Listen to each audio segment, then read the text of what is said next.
ಬಂತು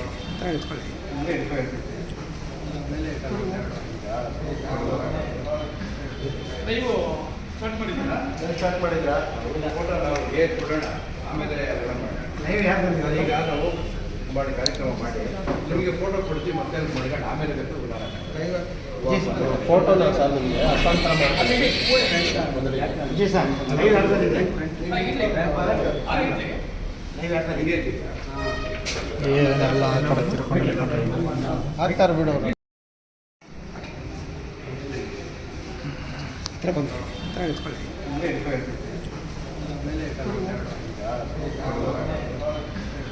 ನೀವು ಸ್ಟಾರ್ಟ್ ಮಾಡಿದ್ರಾ ಫೋಟೋ ನಾವು ಏಟ್ ಕೊಡೋಣ ಆಮೇಲೆ ಲೈವ್ ಯಾರು ಬಂದಿಲ್ಲ ಈಗ ನಾವು ಮಾಡಿ ಕಾರ್ಯಕ್ರಮ ಮಾಡಿ ನಿಮಗೆ ಫೋಟೋ ಕೊಡ್ತೀವಿ ಮತ್ತೆ ಮಾಡ್ಕೊಂಡು ಆಮೇಲೆ ಫೋಟೋ ಸರ್ ನಿಮಗೆ ಹಸ್ತಾಂತರ ಜಿ ಸರ್ ಲೈವ್ ಯಾರು ಬಂದಿದೆ ಲೈವ್ ಯಾರು ಏನೆಲ್ಲ ಆ ಕಡೆ ತಿರ್ಕೊಂಡು ಹಾಕ್ತಾರೆ ಬಿಡು ಎಲ್ಲ ಒಂದು ಸೈಡ್ ಬನ್ನಿ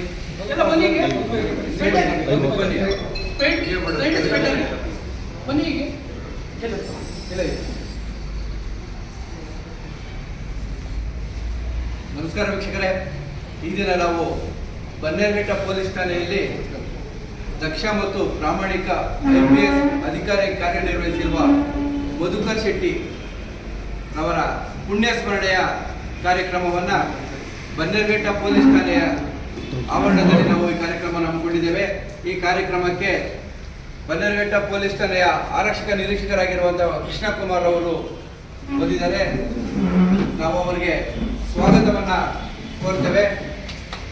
ಅದೇ ರೀತಿಯಾಗಿ ನಮ್ಮ ಭಾಗದ KRS ಪಕ್ಷದ ಸ್ವಾಮಿಗಳಾಗಿರ್ಬೋದು, ನವೀನ್ ಅವರಾಗಿರ್ಬೋದು, ಜಮೀಲ್ ಅವರಾಗಿರ್ಬೋದು, ಲೋಕೇಶ್ ಅವರಾಗಿರ್ಬೋದು, ಅದೇ ರೀತಿಯಾಗಿ ಉಳಿದಂತೆ ಎಲ್ಲ ತಾಲೂಕಿನ ಅನೇಕ ತಾಲೂಕು ಮತ್ತು ಬೆಂಗಳೂರು ದಕ್ಷಿಣ ಭಾಗದ ಎಲ್ಲ KRS ಪಕ್ಷದ ಪದಾಧಿಕಾರಿಗಳು ಬಂದಿದ್ದಾರೆ. ಅವರಿಗೂ ಸಹ ಈ ಸಂದರ್ಭದಲ್ಲಿ ನಾವು ಸ್ವಾಗತವನ್ನು ಕೊಡ್ತೇವೆ.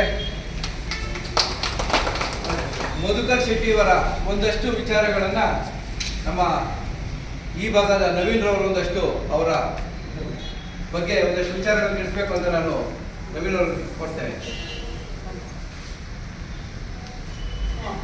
ನಮಸ್ಕಾರ. ಏನಿವತ್ತು ಜನವರಿ 8 ಇವತ್ತು ಬನ್ನೇರಘಟ್ಟ ಪೊಲೀಸ್ ಠಾಣೆಗೆ ಭೇಟಿ ನೀಡಿದ್ದೀವಿ. ಉದ್ದೇಶ ಮಧುಕರ್ ಶೆಟ್ಟಿಯವರು 1918ರಲ್ಲಿ ಅಕಾಲಿಕ ಮರಣ ಹೊಂದುತ್ತಾರೆ. ಡಿಸೆಂಬರ್ 28ರಂದು ಅವರ ಸ್ಮರಣಾರ್ಥವಾಗಿ ನಮ್ಮ KRS ಪಕ್ಷದ ವತಿಯಿಂದ ರಾಜ್ಯಾದ್ಯಂತ ಅವರ ಭಾವಚಿತ್ರವನ್ನು ಪೊಲೀಸ್ ಠಾಣೆಗೆ ವರ್ಗಾಯಿಸಿ ಅವರಿಗೆ ಒಂದು ಪುಷ್ಪಮಾಲೆಯನ್ನು ಹಾಕುತ್ತಾ ಅವರಾಗೆ ನಿಷ್ಠಾವಂತ ಅಧಿಕಾರಿಗಳು ಪೊಲೀಸು ವೃತ್ತಿನಲ್ಲಿ ಬರಲಿ, ಅವರಾಗೆ ದಕ್ಷ ಪ್ರಾಮಾಣಿಕ ಸೇವೆ ಮಾಡಲಿ. ಯಾಕೆಂದರೆ ಈಗಿನ ಕಾಲದಲ್ಲಿ ನೀವು ಇದು ಮಾಡಿದ್ರೆ ಎಲ್ಲ ವಿಭಾಗದಲ್ಲೂ ಪೊಲೀಸ್ ಅಂದರೆ ಒಂದು ಭ್ರಷ್ಟಾಚಾರದಲ್ಲಿ ತೊಡಗ್ತಾ ಇದ್ದಾರೆ, ಅಕ್ರಮಗಳಲ್ಲಿ ತೊಡಗ್ತಾ ಇದ್ದಾರೆ ಅನ್ನೋದನ್ನೇ ನಾವು ಅತಿ ಹೆಚ್ಚಾಗಿ ನಾವು ಗಮನಿಸ್ತಾ ಬಂದಿದ್ದೀವಿ. ಆದರೆ ಇವರು ಅದಕ್ಕೆಲ್ಲ ಭಿನ್ನವಾಗಿ ಅವರ ಒಂದು ವೃತ್ತಿ ಯಾವ್ಯಾವ ಭಾಗದಲ್ಲಿ ಅವರು ಕೆಲಸ ಮಾಡಿದ್ದಾರೆ ಅದನ್ನೆಲ್ಲನೂ ಪ್ರಾಮಾಣಿಕ ನಿಷ್ಠವಾಗಿ ಅವರು ಕೆಲಸ ಮಾಡ್ತಾ ಬಂದಿದ್ದಾರೆ. ಅದಕ್ಕೆ ಒಂದು ಉದಾಹರಣೆ ನಾನು ಮೊನ್ನೆ ಒಂದು ವಿಡಿಯೋದಲ್ಲಿ ನೋಡ್ತಾ ಅವರ ಏನು ಸಹಚರರು ಒಬ್ಬರು ಹೇಳ್ತಾ ಇದ್ರು, ಒಂದು ಈಶಾನ್ಯ ಭಾಗದಲ್ಲಿ ಪೊಲೀಸು ಅವರು DYSP ಆಗಿ ಕೆಲಸ ಮಾಡ್ತಾ ಇರಬೇಕಾದಾಗ ಒಂದು ಸರ್ಕಲಲ್ಲಿ ಒಬ್ಬ ಏನು ಅವರ ಸಹ ಸಿಬ್ಬಂದಿ ಒಂದು ಇದರಲ್ಲಿ ಏನು ಪಾರ್ಕಿಂಗ್ ಇರೋದು ಅಥವಾ ಒಂದು ಫುಟ್ಪಾತಲ್ಲಿ ಒಂದು ಕಡಲೆಕಾಯಿ ಮಾಡ್ತಾ ಇದ್ದಂಥ ವ್ಯಕ್ತಿ ಹತ್ರ ಅವರು ಲಂಚ ತಗೊಳ್ತಾರೆ, 100 ರೂಪಾಯಿ ತಗೊಂಡು ಇವರು ಅವರು ಸರ್ಕಾರಿ ಇನ್ಸ್ಪೆಕ್ಟರ್ ಆಗಿ ಕೆಲಸ ಮಾಡ್ತಾ ಇದ್ದು ಅಲ್ಲಿ ದೂರದಿಂದ ಅವರು ವೀಕ್ಷಣೆ ಮಾಡಿ ಅದನ್ನು ಕರೆಸಿ ಅವರು ಅಲ್ಲೇ ಅವ್ರನ್ನ ದಂಡಿಸ್ಬೋದಾಗಿತ್ತು ಅಥವಾ ಅವ್ರನ್ನೇನಾದ್ರು ಮಾಡ್ಬೇಕು ವಜಾ ಮಾಡಿಸ್ಬೋದಂತೋ ಇದ್ದಿದ್ರು. ಅವ್ರು ಯಾವುದೇ ರೀತಿ ಅವಮಾನ ಮಾಡದೆ ಅವ್ರನ್ನ ಏನು ಅವರ ಕಚೇರಿಗೆ ಕರೆದು ಅವ್ರನ್ನ ಇಬ್ಬರನ್ನು ಏನು ಕಡಲೆಕಾಯಿ ಮಾರಿದಂಥ ವ್ಯಕ್ತಿನ ಮತ್ತೆ ಒಂದು ಸಿಬ್ಬಂದಿನ ಇಬ್ಬರನ್ನು ಠಾಣೆಗೆ ಕರೆದು ಅಲ್ಲಿ ವಿಚಾರಣೆ ಮಾಡಿ ಅವ್ರನ್ನ ನೀವು ಏನು ವೃತ್ತಿ ಮಾಡ್ತೀರಾ ಅಥವಾ ನಿಮ್ಗೇನು ವೃತ್ತಿ ಅಥವಾ ನಿಮ್ಮ ಮಕ್ಕಳು ಏನು ವಿದ್ಯಾಭ್ಯಾಸ ಮಾಡ್ತಾ ಇದ್ದಾರೆ ಅಂತ ಅವ್ರನ್ನ ಇಬ್ಬರನ್ನೂ ಪ್ರಶ್ನೆ ಮಾಡಿ ಕೇಳಿದಾಗ ಇವ್ರನ್ನ ಪೊಲೀಸ್ ಸಿಬ್ಬಂದಿ ಅವ್ರ ಮಕ್ಕಳನ್ನ ಒಂದು ಶಾಲೆಗೆ ಓದಿಸ್ತಾ ಇರ್ತಾರೆ.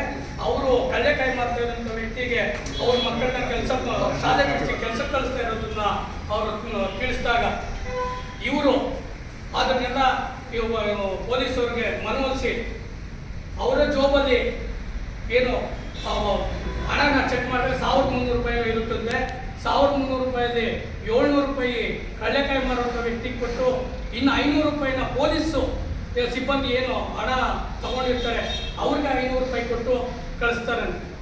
ಅದು ಕಾರಣ ಯಾಕಂದರೆ ಆ ವ್ಯಕ್ತಿಗೆ ಆ ಒಂದು ದಿವಸದ ಕೂಲಿ ಇದನ್ನ ನಾವು ವ್ಯರ್ಥ ಮಾಡಿದ್ವಿ ಅನ್ನೋ ಉದ್ದೇಶಕ್ಕೆ ಅವ್ರಿಗೆ 700 ರೂಪಾಯಿ ಹಣ ಕೊಟ್ಟು ಕಳಿಸಿದ್ವಿ ಅಂತ ಹೇಳ್ತಾ ಅದು ಅವರು ಒಂದು ಮಾದರಿ ಅವರ ವೃತ್ತಿನಲ್ಲಿ ಯಾವ ರೀತಿಯಲ್ಲಿ ಸಾರ್ವಜನಿಕರ ಮಾದರಿಯಾಗಿದ್ರು ಮತ್ತು ವೃತ್ತಿ ಧರ್ಮದಲ್ಲಿ ಮಾದರಿಯಾಗಿದ್ರು ಅನ್ನೋದಕ್ಕೆ ಒಂದು ಉದಾಹರಣೆ ಹೇಳಿ. ಈ ರೀತಿಯಲ್ಲಿ ಅವರು ಹೋಗಿದ್ದ ಎಲ್ಲ ಭಾಗಗಳಲ್ಲೂ ಸಾರ್ವಜನಿಕವಾಗಿ ಸಹಾಯ ಮಾಡ್ತಾ ಒಂದು ನಿಷ್ಠೆಯಿಂದ ಕೆಲಸ ಮಾಡ್ತಾ ಮಾಡಿದ್ದಾರೆ ಅಂತ ಹೇಳ್ತಾ ಇದೇ ರೀತಿಯಲ್ಲಿ ಎಲ್ಲ ಪೊಲೀಸ್ ಠಾಣೆಗಳಲ್ಲೂ ತೊಡಗಿಸ್ಕೊಳ್ಳಿ ಒಂದು ಒಳ್ಳೆಯ ಒಂದು ನಿಮಗೆ ಸಂಬಳ ಅಥವಾ ಒಂದು ಎಲ್ಲ ವ್ಯವಸ್ಥೆ ಕೊಟ್ಟು ನಿಮಗೆ ಸಾರ್ವಜನಿಕ ಅನುಕೂಲಕ್ಕಾಗಿ ಸೇವೆ ಮಾಡೋದಕ್ಕೆ ನಿಮಗೆ ವ್ಯವಸ್ಥೆ ಮಾಡಿಕೊಟ್ಟಿರೋದಕ್ಕೆ ಅದನ್ನು ಮಾಡ್ತಾ ಹೋಗಿ ಅಂತ ಹೇಳ್ತಾ ಈ ಒಂದು ಕಾರ್ಯಕ್ರಮಕ್ಕೆ ಈ ಒಂದು ಕೋರ್ಟನ್ನ ಠಾಣೆಯಲ್ಲಿ ಅವ್ರಿಗೆ ಹಸ್ತಾಂತರ ಮಾಡೋ ಮುಖಾಂತರವಾಗಿ ಕಾರ್ಯಕ್ರಮನ ಚಾಲನೆ ಮಾಡೋಣ. ಹಾಗೆ ಇಷ್ಟೆಲ್ಲ ಮಾತಾಡೋದಕ್ಕೆ ಅವಕಾಶ ಮಾಡಿಕೊಟ್ಟ ಎಲ್ಲ ಪೊಲೀಸ್ ಸಿಬ್ಬಂದಿ ನಮ್ಮ ಇನ್ಸ್ಪೆಕ್ಟರ್ ಕೃಷ್ಣಕುಮಾರ್ ಅವರಿಗೂ ಧನ್ಯವಾದ ಅಂತ ನಾನು ಮಾತನ್ನು ಮುಗಿಸ್ತಾ ಇದ್ದೀನಿ. ಈಗ ನಾವು ಈ ಫೋಟೋವನ್ನು ನಮ್ಮ ಆರಕ್ಷಕ ನಿರೀಕ್ಷಕರವರಿಗೆ ಹಸ್ತಾಂತರ ಮಾಡುವಂಥ ಕಾರ್ಯಕ್ರಮವನ್ನು ನಾವು ಮಾಡ್ತೇವೆ. ಅದಾದ ನಂತರ ಒಂದು ಮನವಿ ಪತ್ರ ಇದೆ, ಅದನ್ನು ಸಹ ನಾವು ಓದ್ತೇವೆ. ಈ ಸಂದರ್ಭದಲ್ಲಿ ನಾನು ಯಾಕಂದರೆ ಒಂದು ಸಣ್ಣ ವಿಚಾರವನ್ನು ನಮ್ಮ ನಿರೀಕ್ಷಕರ ಗಮನಕ್ಕೆ ತರ್ತಾ ಇದ್ದೀನಿ. ನಾವು ಪ್ರತಿ ಸ್ಟೇಷನ್ಗಳಲ್ಲಿ ಕೆಲಸ ಮಾಡೋದ್ರ ಯಾಕಂದರೆ ಧೈರ್ಯ ಸರ್, ಯಾಕಂದರೆ ನಾನು ಈಗ ನನಗೆ ಒಂದಷ್ಟು ವಿಚಾರ ಈಗ ನಮಗೆ ಒಂದು 30 ವರ್ಷ 40 ವರ್ಷ ಈಗ ಹಿಂದೆ ನೀವು ಯಾರು ಕೆಲಸ ಮಾಡ್ತೀರಿ ಅನ್ನೋದಕ್ಕೆ ಒಂದು ಡೈರಿ ಇದ್ದಾಗ್ತದೆ, ಒಂದು ಪುಸ್ತಕ ನೀವಿದ್ದ ಸಂದರ್ಭದಲ್ಲಿ ಸಾರ್ವಜನಿಕವಾಗಿ ನೀವೇನೇ ಇಲ್ಲಿ ಕಾರ್ಯನಿರ್ವಹಿಸ್ತೀರಿ ಸಮಸ್ಯೆಗಳನ್ನು ಬಗೆಹರಿಸಿರೋದು ಒಂದು ಡೈರಿ ಬರೆದಾಗ ಒಂದು ಪುಸ್ತಕವನ್ನು ಪ್ರಿಂಟ್ ಮಾಡಿ ಸ್ಟೇಷನ್ ಮಾಡೋದಾಗ್ತದೆ. ಆ ವಿಚಾರ ನಿಮ್ಗೆ ಶಾಶ್ವತವಾಗಿ ಯಾವಾಗೂ ಇರ್ತದೆ. ಇಂಥವ್ರು ಇಲ್ಲಿ ಕೆಲಸ ಮಾಡಿದ್ರು, ಈ ರೀತಿಯಾಗಿ ಸಾರ್ವಜನಿಕ ಬಗೆಹರಿಸಿದ್ರು. ಯಾರೇ ಆಗಲಿ ನಿಮ್ಮ ಎಲ್ಲ ಸಿಬ್ಬಂದಿಗಳು ಯಾರ್ಯಾರು ಇಲ್ಲಿ ನಿಮಗೆ ಸಹಾಯವಾಗಿ ನಿಂತ್ಕೊಂತಾರೆ ಅವರ ಹೆಸರುಗಳೆಲ್ಲ ಮೆನ್ಷನ್ ಮಾಡೋದಕ್ಕಾಗ್ತದೆ. ಈಗ ನಮಗೆ ಒಂದು 30-40 ವರ್ಷ ಹಿಂದೆಗಡೆ ಸ್ಟೇಷನಲ್ಲಿ ಯಾರು ಇನ್ಸ್ಪೆಕ್ಟರ್ ಆಗಿದ್ರು ಗೊತ್ತಿಲ್ಲ, ಸರ್ಕಲ್ ಇನ್ಸ್ಪೆಕ್ಟರ್ ಕೆಲಸ ಮಾಡೋದು ಗೊತ್ತಿಲ್ಲ, ಇಲ್ಲ ಅವ್ರು ಯಾವ ರೀತಿ ಕಾರ್ಯನಿರ್ವಹಿಸೋದು ಯಾರಿಗೂ ಗೊತ್ತಾಗೋದಿಲ್ಲ. ವಿಚಾರಣೆ ಬೇಕಂದ್ರೆ ಒಳ್ಳೆ ಕೆಲಸ ಮಾಡಿದಾಗ ಒಂದು ಡೈರಿ ಪುಸ್ತಕ ಮಾಡಿ ನೀವು ಇದೊಂದು ಪ್ರಿಂಟ್ ಹಾಕಿ ಕೊಟ್ಟಾಗ ಏನಾಗ್ತದೆ, ನೀವು ಮುಂದಿನ ತಲೆಮಾರಿಗೂ ಈ ಪುಸ್ತಕ ಇರ್ತದೆ. ಇಂಥವ್ರು ಇಲ್ಲಿ ಕೆಲಸ ಮಾಡಿದ್ರು ನಮ್ಗೇನಾಗ್ತದೆ, ಒಂದು ಬೋರ್ಡಲ್ಲಿ ಒಂದು ಹೆಸರು ಗೊತ್ತಾಗ್ತಾ ಇರ್ತದೆ, ಇಂಥ ವರ್ಷದಲ್ಲಿ ಕೆಲಸ ಮಾಡಬೇಕಾ. ಬಟ್ ನೀವು ಏನು ಸಾರ್ವಜನಿಕವಾಗಿ ಕೆಲಸ ಮಾಡಿದ್ರು ಅನ್ನೋದು ಒಂದು ಪುಸ್ತಕ ಮಾಡ್ತೀವಿ. ಯಾಕಂದರೆ ಇದು ಒಂದು ಒಳ್ಳೆ ಸ್ಟೇಷನ್ಗಳಲ್ಲಿ ನಿಮಗೂ ಅಕಸ್ಮಾತು ನಾವು ಯಾರಾದ್ರೂ ಬಂದಾಗ ಇಲ್ಲಿ ಪುಸ್ತಕ ಡೈರಿ ಇತ್ತು ಅಂದರೆ ಒಂದು ಚಿಕ್ಕದೊಂದು ಲೈಬ್ರರಿ ಥರ ಇದು ಬರವಾಗಿಲ್ಲ.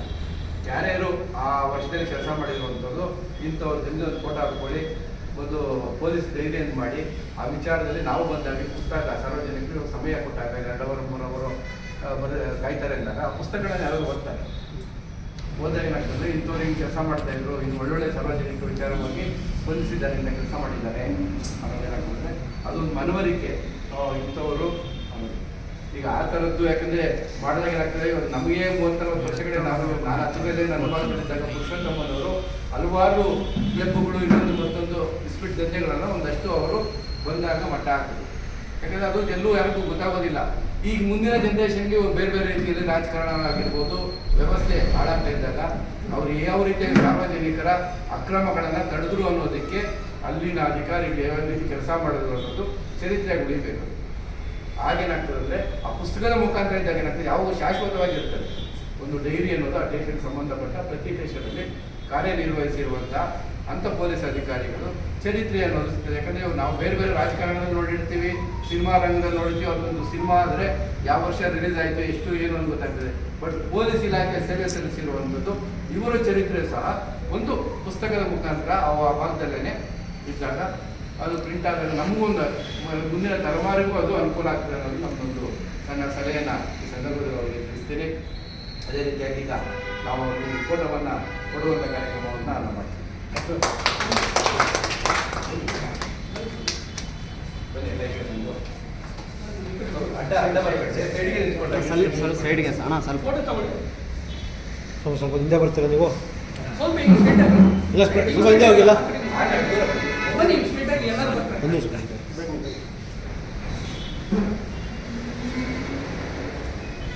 ಮೊಬೈಲ್ ಸರ್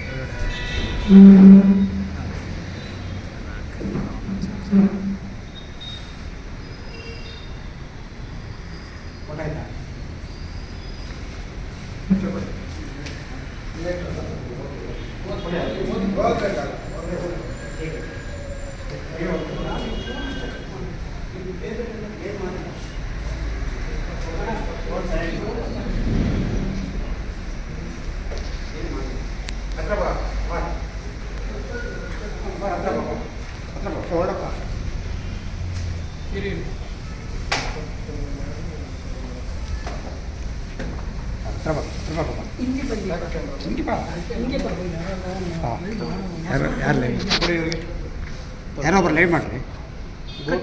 ಪ್ರೆಸ್ ಮಾಡಿ ಸ್ಟಾರ್ಟ್ ಆಯ್ತು. ಈಗ ನಮ್ಮ ಪ್ರಧಾನ ಕಾರ್ಯದರ್ಶಿಯಾದ ಪುನೀತ್ ಅವರು ನಮ್ಮ ಮನವಿ ಪತ್ರವನ್ನು ಓದ್ತಾರೆ. ನಮಸ್ಕಾರ ವೀಕ್ಷಕರೇ, ನಮ್ಮ KRS ಸಮಿತಿ ಪಕ್ಷದಿಂದ, ನಮ್ಮ ಕರ್ನಾಟಕ ರಾಷ್ಟ್ರ ಸಮಿತಿ ಪಕ್ಷದಿಂದ ಒಂದು ಪೊಲೀಸ್ ಇಲಾಖೆಗೆ ಒಂದು ಮನವಿ ಪತ್ರವನ್ನು ಸಹ ಕೊಡ್ತಾ ಇದ್ದೀವಿ. ಆ ಮನವಿ ಪತ್ರದಲ್ಲಿ ಏನಿರುತ್ತೆ ಅಂತ ಹೇಳಿ ಇವಾಗ ನಾನು ಓದಿ ಹೇಳ್ತೀನಿ. ವಿಷಯ: ರಾಜ್ಯದ ದಕ್ಷ ಮತ್ತು ಪ್ರಾಮಾಣಿಕ ಪೊಲೀಸ್ ಅಧಿಕಾರಿಯಾಗಿ ಮಧುಕರ್ ಶೆಟ್ಟಿಯವರು ನಮಗೆ ಸ್ಫೂರ್ತಿ ಮತ್ತು ಆದರ್ಶವಾಗಲೆಂದು ಆಶಿಸಿ 7 ವರ್ಷಗಳ ಹಿಂದೆ, ಅಂದರೆ 28/12/2018ರಲ್ಲಿ ಅನಾರೋಗ್ಯದಿಂದ ಹಠಾತ್ ನಿಧನರಾದ ರಾಜ್ಯದ ಹಿರಿಯ IPS ಅಧಿಕಾರಿಯಾಗಿ ಮಧುಕರ್ ಶೆಟ್ಟಿ ಬಗ್ಗೆ ಗೊತ್ತಿಲ್ಲದ ಮತ್ತು ಗೌರವವಿಲ್ಲದ ಒಬ್ಬನೇ ಒಬ್ಬ ಪೊಲೀಸ್ ಸಹ ರಾಜ್ಯದಲ್ಲಿಲ್ಲ.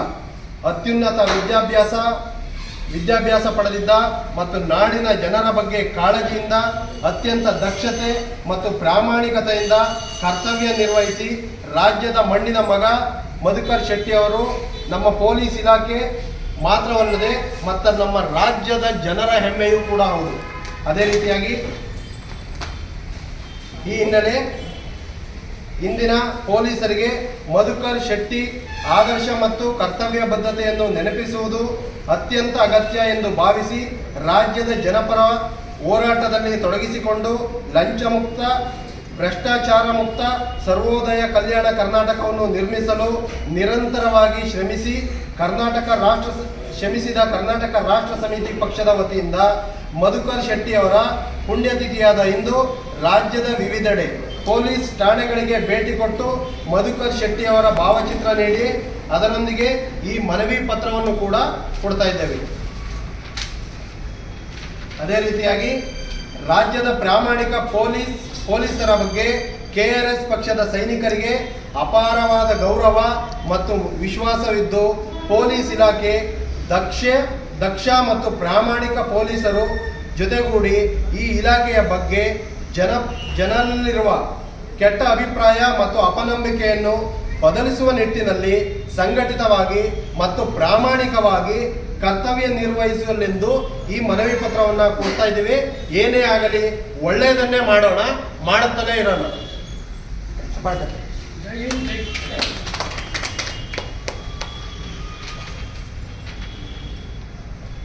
ಮಧುಕರ್ ಶೆಟ್ಟಿ ಅವರಿಗೆ ಜೈ. ಚಿರಾಯುವಾಗಲಿ, ಚಿರಾಯುವಾಗಲಿ. ಮಧುಕರ್ ಶೆಟ್ಟಿ ಚಿರಾಯುವಾಗಲಿ. ಅಮರರಾಗಲಿ, ಅಮರರಾಗಲಿ. ಮಧುಕರ್ ಶೆಟ್ಟಿ ಅಮರರಾಗಲಿ.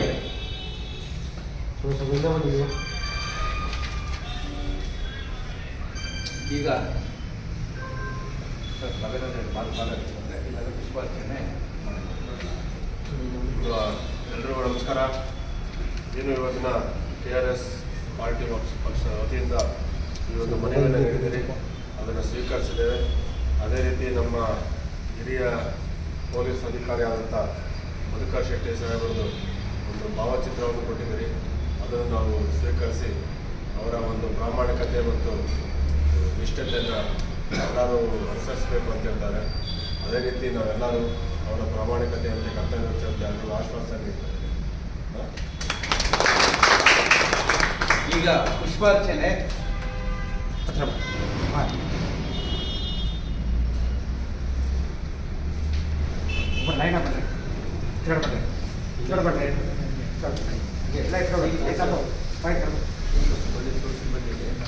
ಎಲ್ಲ ಸಿಬ್ಬಂದಿಗೆ ಇಲ್ಲಿ ಬಂದಿರೋ ಕಾರ್ಯಕರ್ತರಿಗೆಲ್ಲ ಕೊಡಿ. ಮೊದಲು ಸಿಬ್ಬಂದಿಗೆಲ್ಲ ಕೊಡ್ಕೊಂಡು ಬನ್ನಿ ಕೆಳಗಡೆ. ಸಿಬ್ಬಂದಿ ಕೊಡಿ.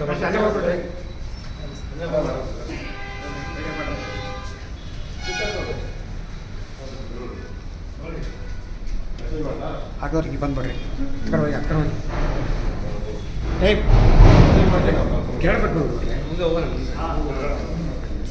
ಕೊಟ್ಬಿಟ್ಟು ಬನ್ರಿ ಅಂತ ಕೊಟ್ಬಿಟ್ಟು ಬನ್ರಿ ನೀವು ಆಕಾಶ ಮಾಡಿ